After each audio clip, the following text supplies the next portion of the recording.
I never thought my marriage would come crashing down in such a cold, degrading way. For years, I truly believed what we had was unbreakable.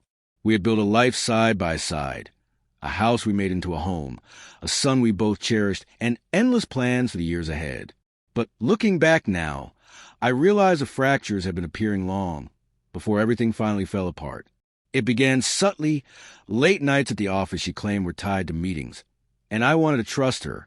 Then came the frequent weekend business trips, almost every other week, always raising small doubts, but never enough for me to openly challenge her. Soon she started stepping outside to answer calls, whispering into phone, deliberately angling her face away from me as if hiding her expression.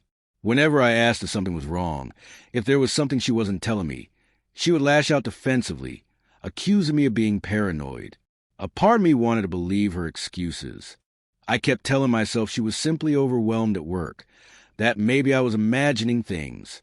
But deep down, that heavy knot of unease never went away. One Friday night, she rushed out, saying she had a dinner with clients, and in her hurry, she forgot to switch off her location sharing.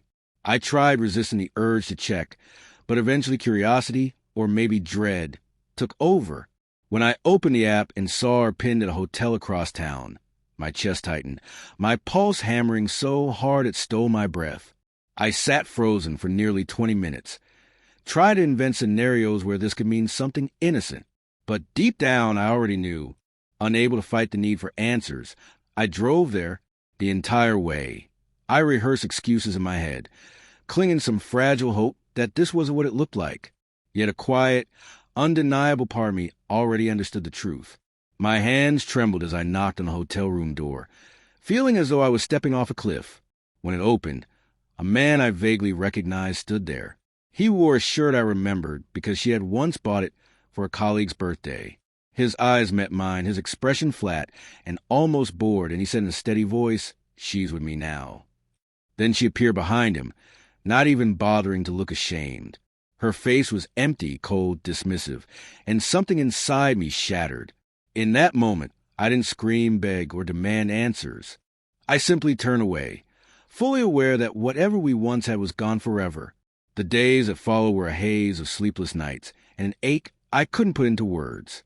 But slowly, shock gave way to resolve. I began gathering proof. Credit card records, deleted text messages, even old emails.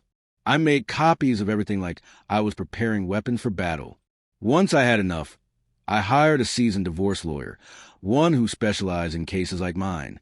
Together, we filed on grounds of adultery. Weeks later, we all sat down for settlement talks.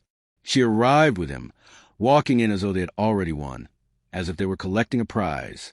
He sat across from me, wearing the same smug look from that night at the hotel, like he expected me to crumble.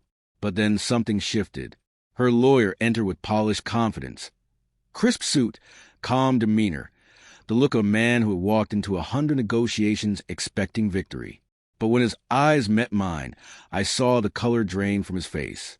His posture stiffened, his jaw locked, and in that small break of composure, I knew I had the upper hand before we'd even spoken. He remembered me. Years earlier, I'd been part of an internal investigation that exposed a massive fraud scheme, one that nearly destroyed an entire company.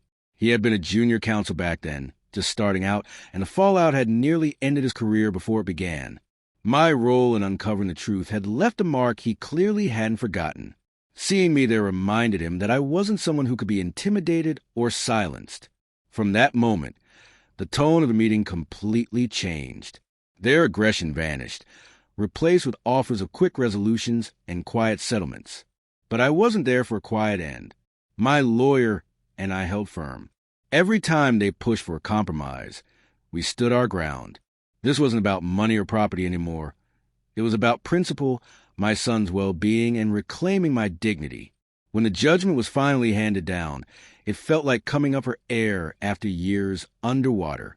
I was granted full custody of my son, the court recognizing what I had known all along, that while she was lost in her affair, he had been neglected. I kept the house, too, ensuring my son still had a safe, familiar place to grow up. The weight I'd been carrying for so long began to lift. Not long after the divorce, I heard she moved in with the man she had chosen, but their relationship didn't last. Soon enough, word reached me that he was cheating on her too.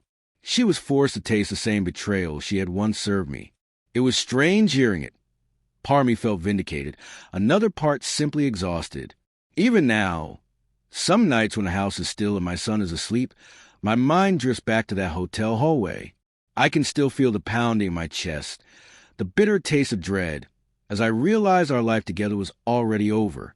I can still see her eyes, not guilty, not sorrowful, but detached, as if I had already become a stranger. For a long time, that memory haunted me, looping endlessly like a cruel film reel. But with time, its grip loosened. Now, when I think of that night, I don't just see the end. I see the turning point. The moment denial was ripped away, and I was forced to face reality. That night wasn't only the death of my marriage. It was the birth of a stronger version of myself. I may never fully understand why she chose to throw everything away. The life, the family, the vows. But I've stopped tormenting myself with questions that will never be answered. What matters is that I survived. More than that, I came out stronger. I walked through that storm with my son beside me, my head held high, and a vow to never let anyone strip me of my power again. Looking back, I see how everything, the investigation, the betrayal, the courtroom battles, shaped me into someone far more resilient than I ever imagined. And whatever lies ahead, I know now I have the strength to face it.